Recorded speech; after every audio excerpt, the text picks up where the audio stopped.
Olá, meus irmãos queridos, que maravilha podermos estar aqui de novo no 21º dia em que completaremos 50% da nossa jornada, e isso vai fazer com que a gente aprenda cada vez mais a entender os propósitos de Deus. Se você estiver lembrado, nos primeiros 7 capítulos nós aprendemos aquela história famosa de, afinal de contas, por que estou aqui? Depois, nos outros 7 capítulos, a gente foi aprender mais profundamente sobre você foi planejado para agradar a Deus. E aí aprendemos como agradar a Deus, como fazer Deus sorrir. Mais para frente, aprendemos nosso segundo propósito. Você foi formado para fazer parte da família de Deus. E esse propósito encerra-se hoje com este capítulo 21, falando protegendo sua igreja. A partir de amanhã, entraremos no terceiro propósito, que fomos criados para nos tornar semelhantes a Cristo. Então agora, quero orar com você, antes de começarmos a leitura do capítulo 21. Pai querido, em nome de Jesus, eu oro para que o Senhor abençoe cada pessoa que está nesse grupo. Os perseverantes, Pai, toque o coração deles, para que eles possam, Deus, em nome de Jesus, cada dia mais, te adorar em espírito e verdade, entender por que estamos aqui e entender que somos uma pessoa de relacionamentos. E agora, Pai, nesse capítulo, ajuda-nos a encerrar essa fase com muita alegria e amor. Irmãos, irmãs, protegendo sua igreja é o nome do capítulo 21.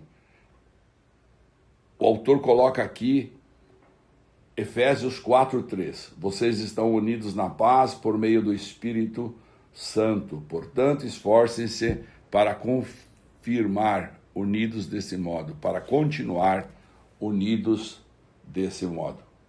Em Colossenses 3:14, também outro versículo colocado aqui no preâmbulo deste capítulo, o autor diz: acima de tudo, deixem que o amor dirija a vida de vocês, porque assim toda a igreja permanecerá unida em perfeita harmonia.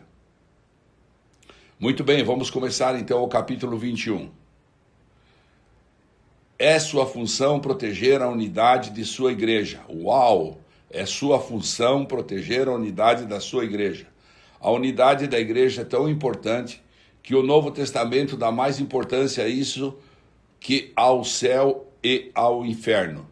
Deus deseja profundamente que experimentemos unidade e harmonia uns com os outros. A unidade é a alma da comunhão. Me permita repetir, a unidade é a alma da comunhão. Destrua-a e assim removerá o coração do corpo de Cristo. A união está no âmago daquilo que Deus deseja que experimentemos na vida conjunta da igreja. Nosso modelo supremo de unidade é a Trindade. O Pai, o Filho e o Espírito Santo são totalmente unidos em um. O próprio Deus é o maior de todos os exemplos de amor sacrificial, de humildade para com os outros e de perfeita harmonia. Assim como qualquer pai, o Pai Celestial tem prazer em ver os filhos em harmonia uns com os outros. Em seus últimos momentos, antes de ser preso, Jesus orou apaixonadamente por nossa unidade. Está lá em João, capítulo 17, versículos 20 a 23. Era a nossa união que estava em primeiro lugar em sua mente naquelas horas agonizantes. Isto mostra a importância do assunto. Nada no mundo é mais valioso para Deus do que sua igreja. Nada no mundo é mais valioso para Deus que sua igreja. Ele pagou o mais alto preço por ela e a quer protegida, especialmente dos danos devastadores causados por divisões, conflitos e discórdias.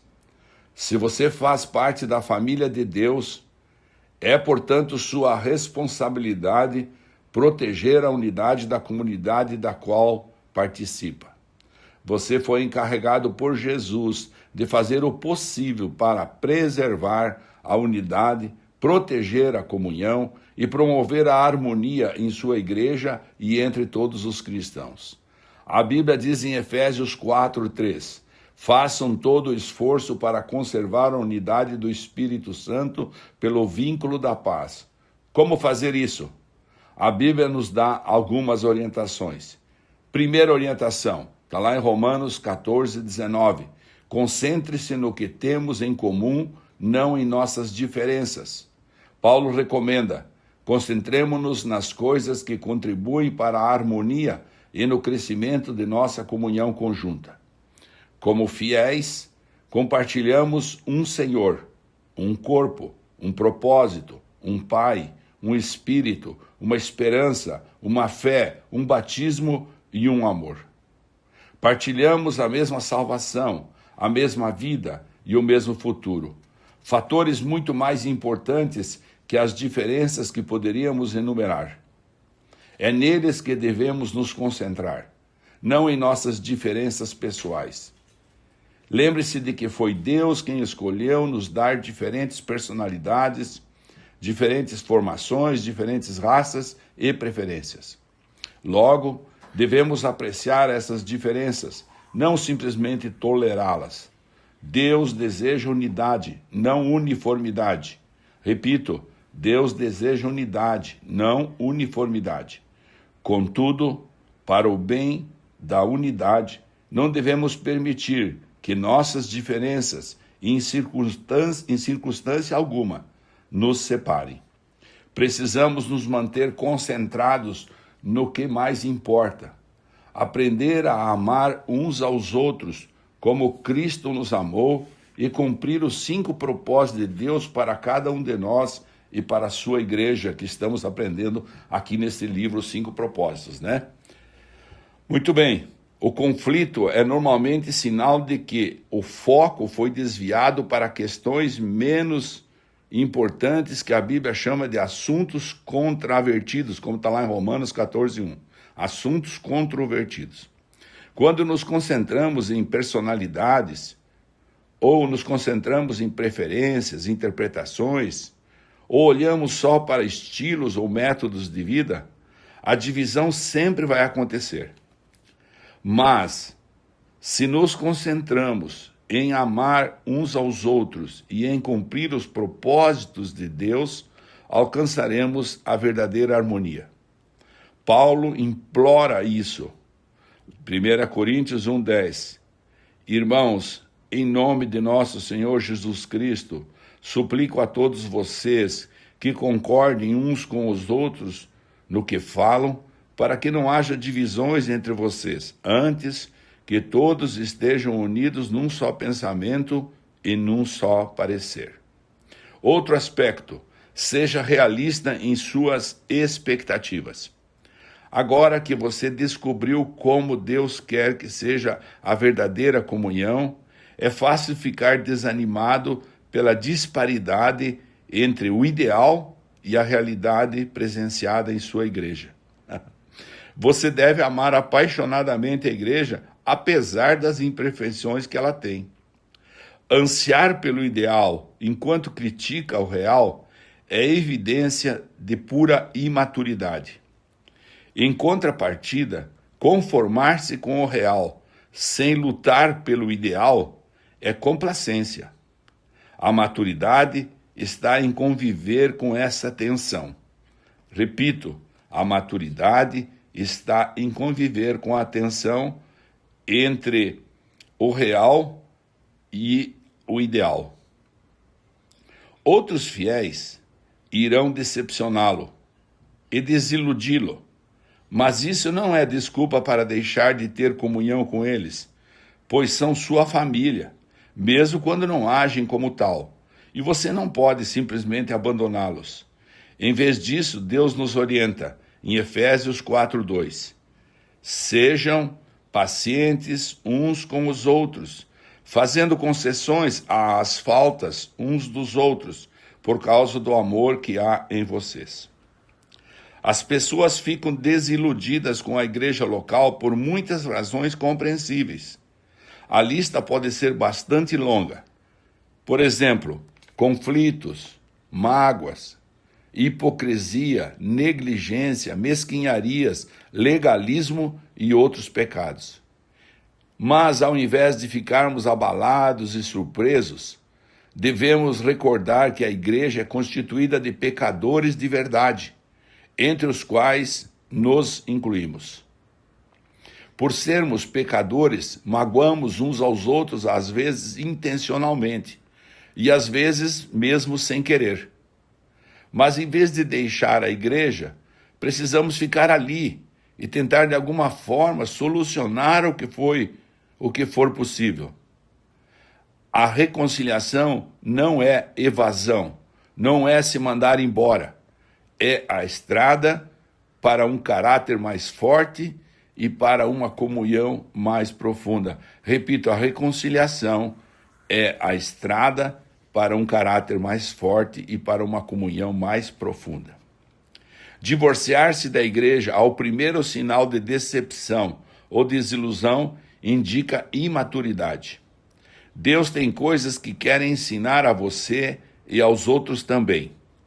Além do mais, não há igreja perfeita para onde você possa escapar.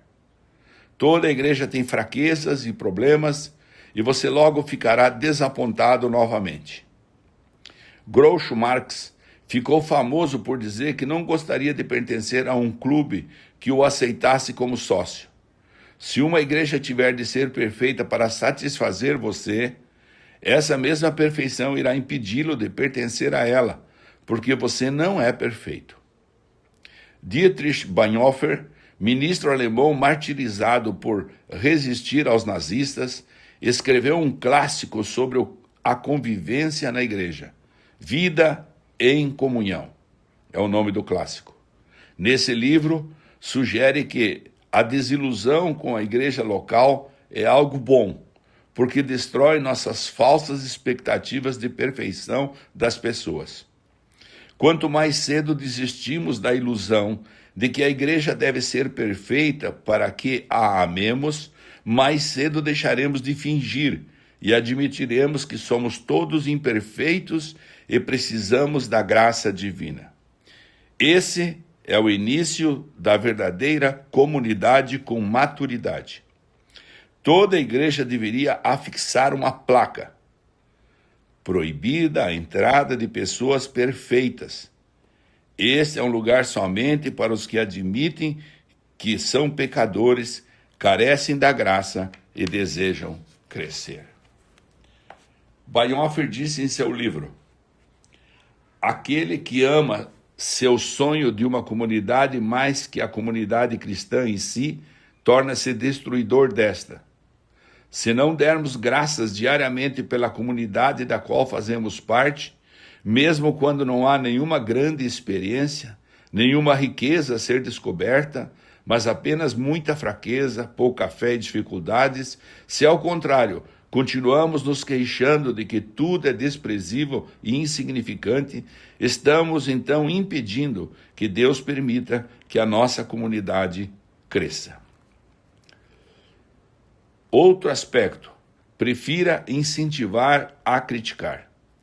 É sempre mais fácil ficar de lado e atirar pedras naqueles que estão servindo a Deus do que se envolver e contribuir. Deus nos adverte repetidamente que não critiquemos, nem comparemos ou julguemos uns aos outros. Criticar o trabalho que outro irmão está fazendo pela fé e com sincera convicção é interferir nos assuntos de Deus. Lá em Romanos 14:4 está escrito: que direito você tem de criticar o servo de alguém? Somente Deus pode decidir se ele está fazendo o que é certo. Meu Deus! Paulo acrescenta que não devemos julgar nem desprezar irmãos com convicções distintas das nossas, porque você critica as ações do seu irmão? Por que tenta fazê-lo parecer pequeno? Todos seremos julgados um dia, não com base nos padrões uns dos outros, nem mesmo por nossos próprios padrões, mas pelo julgamento de Deus. Romanos 14:10. Sempre que julgo um irmão, 4 coisas acontecem instantaneamente. Quero repetir, sempre que julgamos um irmão, 4 coisas acontecem instantaneamente. Primeiro, eu perco a comunhão com Deus. Segundo, exponho o meu orgulho e minha insegurança. Terceiro, predisponho-me em situação de ser julgado por Deus e prejudico a comunhão da igreja. Ou seja, o espírito crítico é um vício dispendioso. Na Bíblia, Satanás é chamado de o acusador dos nossos irmãos. Está lá em Apocalipse 12:10. Culpar, criticar e queixar-se dos membros da família de Deus é trabalho do diabo. Se fazemos o mesmo, é porque fomos ludibriados e induzidos a fazer o trabalho do diabo, de Satanás. Lembre-se de que outros cristãos, não importa quanto você discorde deles, não são o verdadeiro inimigo. O tempo que desperdiçamos comparando ou criticando outros irmãos deveria ser aplicado na edificação da unidade entre os irmãos. A Bíblia diz em Romanos 14:19, assim estaremos empregando nosso esforço na boa convivência fraterna. Ajudem-se mutuamente com palavras de ânimo. Não ponham seu irmão lá embaixo apontando os defeitos dele. Outro aspecto, levantado aqui pelo autor. Recuse-se a dar ouvidos a fofocas. Oxa, isso é importante. Fofocar é transmitir informações quando você nem é parte do problema nem da solução. Você sabe que espalhar fofocas é errado e, se quiser proteger sua igreja, nem mesmo deve dar ouvidos a elas. Ouvir uma fofoca é como receptar mercadoria roubada. E isso o faz igualmente culpado pelo crime. Quando alguém começar a falar mal de alguém para você, tenha a coragem de dizer, por favor, pare. Não preciso saber disso. Você já falou diretamente com a pessoa? Pessoas trazem fofocas a você. Pessoas que trazem fofocas a você também irão espalhar fofocas sobre você. Tais pessoas não são confiáveis. Se você dá ouvidos a fofocas para Deus, você é um criador de casos. Está lá em Provérbios 16:28. Criadores de caso dão ouvidos a criadores de caso. Provérbios 17:4. São esses os que dividem igrejas, pensando apenas em si mesmos. São egoístas, sem nenhuma evidência do Espírito, como descreve Judas 19. É triste constatar que, no rebanho de Deus, as maiores feridas sejam causadas por ovelhas, não por lobos. Paulo alerta sobre os cristãos canibais, que se devoram uns aos outros, em Gálatas 5:15. Destroem a comunhão. A Bíblia diz que esse tipo de pessoa deve ser evitada. Provérbios 20:19 diz, a difamação revela segredos. Portanto, fique longe de quem fala demais. A maneira mais rápida de pôr fim a um conflito, seja numa igreja, seja num grupo, é enfrentar carinhosamente os fofoqueiros e convidá-los a mudar de atitude.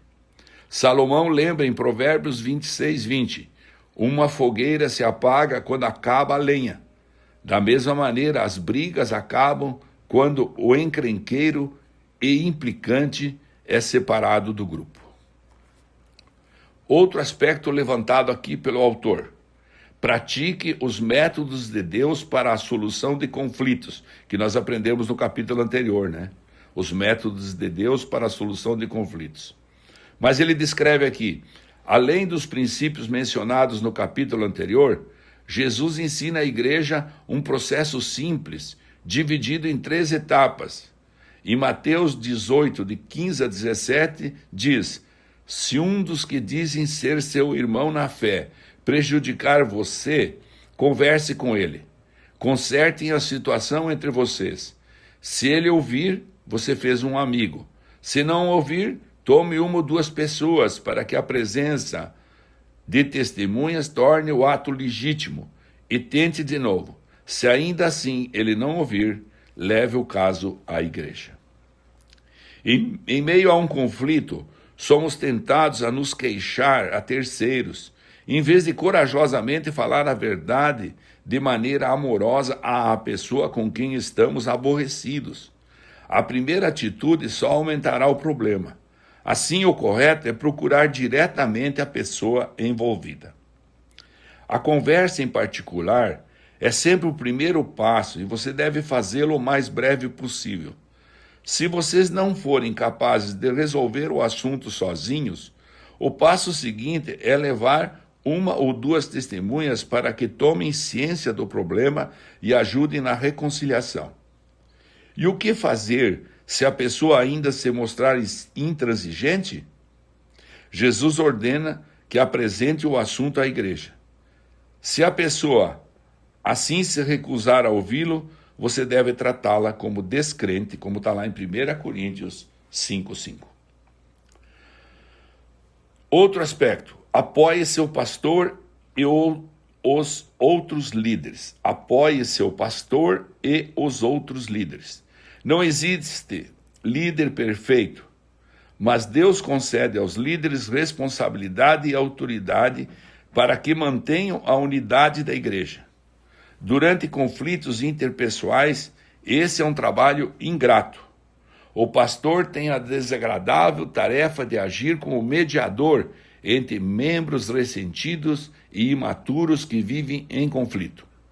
Ele também recebeu a impossível incumbência de fazer com que todos fiquem felizes, algo que nem Jesus conseguiu realizar. A Bíblia é clara sobre a maneira com a qual devemos nos relacionar com os que nos servem. Em Hebreus 13:17, diz: sejam obedientes aos seus pastores, ouçam o conselho deles. Eles estão atentos à condição da vida de vocês e trabalham sob a estrita supervisão de Deus. Contribuam para que a liderança deles seja alegre, não penosa. Por que tornar as coisas mais difíceis? Os pastores um dia estarão diante de Deus para prestar contas sobre a responsabilidade de zelar por você. Em Hebreus 13:17 fala: eles cuidam de vocês como quem deve prestar contas. Mas você também terá de se explicar. Você prestará contas a Deus sobre seu comportamento com relação a seus líderes. A Bíblia instrui os pastores a como lidar com pessoas que promovem dissensão no meio da igreja.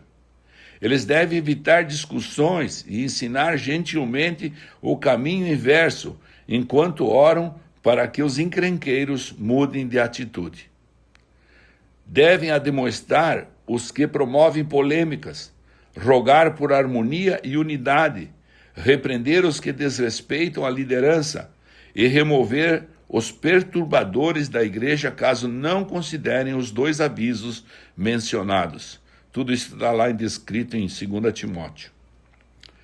Protegemos a igreja quando honramos os que nos servem no papel de líderes. Vou repetir, protegemos a igreja quando honramos os que nos servem no papel de líderes. Os pastores e anciãos necessitam de nossas orações, incentivos, apreço e amor. Recebemos a seguinte orientação, em 1 Tessalonicenses, capítulo 5, versículos 12 e 13, na parte A. Agora, amigos, pedimos que vocês honrem os líderes que trabalham arduamente por vocês, a quem foi dada a responsabilidade de encorajar e orientar vocês na obediência. Tenham toda a consideração e amor por eles. Desafio, portanto, você a aceitar a responsabilidade de proteger e promover a união da sua igreja. Empenhe-se nesse objetivo com todas as forças. Deus irá se agradar disso. Nem sempre será fácil. Em alguns momentos, terá de fazer o que é melhor para o corpo, não para você mesmo, mostrando preferência pelos outros. Este é um dos motivos pelos quais Deus nos pôs na família, igreja, para aprendermos o altruísmo. Em comunidade, aprendemos a dizer nós, em vez de dizer eu. Aprendemos a dizer nosso, em vez de dizer meu. Deus diz: não pensem apenas no próprio bem. Pensem nos outros cristãos e no que é melhor para eles. 1 Coríntios 10, 24. Não pensem apenas no próprio bem. Pensem nos outros cristãos e no que é melhor para ele. Deus abençoa a igreja que permanece unida. Na igreja Saddleback, onde o autor é o pastor geral, cada membro assina um pacto que inclui a promessa de proteger a unidade de nossa comunhão. Consequentemente, a igreja jamais sofreu um conflito capaz de nos dividir. Tão importante quanto isso é o fato de que muitos desejam fazer parte dela, uma vez que se trata de uma comunidade unida e amorosa.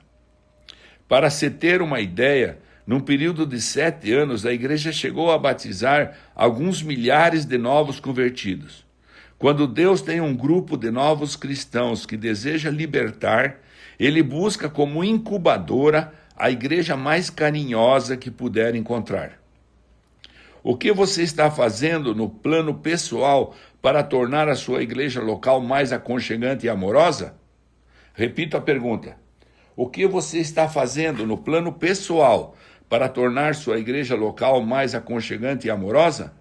Muitas pessoas em sua comunidade estão em busca de amor e de um lugar ao qual pertencer. A verdade é que todo mundo precisa e quer ser amado e, quando alguém encontra uma igreja cujos membros verdadeiramente amam uns aos outros e se importam uns com os outros, somente portas trancadas poderiam mantê-lo do lado de fora dela.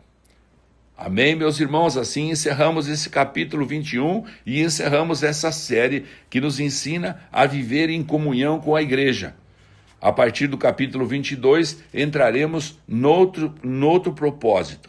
Agora, veja só, o autor deixou aqui para nós pensarmos sobre o propósito de vida de cada um de nós.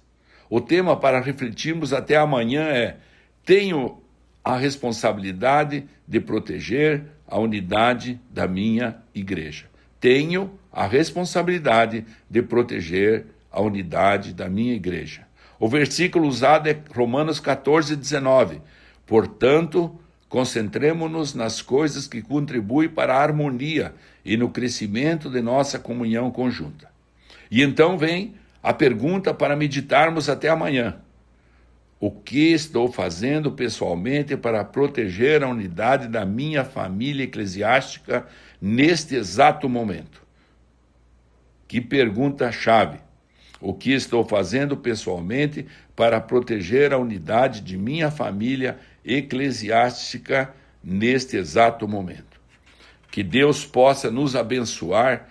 Que maravilha, já estamos aqui concluindo a metade do nosso projeto, da nossa jornada de 42 dias. E terminando esse capítulo, quero orar por você e sua família. Em nome de Jesus, Pai, eu oro para que todos aqueles que estão aqui ouvindo esse áudio, Pai, do livro Uma Vida com Propósitos, sejam tocados por Teu Espírito nesse tempo. Sejam alcançados por Teu amor. Sejam, Pai, tratados com muito carinho por Ti, Senhor, e que Jesus possa visitá-los em suas casas, em suas vidas, em seus carros, e o Senhor possa enviar anjos para cuidar deles, Pai. Em nome de Jesus, como promete o Salmo 91, o Senhor possa enviar anjos, porque todos eles o temem, Senhor. Por isso, Deus, toca a vida deles nessa metade dessa jornada, para que possamos perseverar até o fim. Oramos em nome do Teu Filho amado Jesus, que assim nos ensinou. Amém. Grande abraço, meus irmãos e irmãs.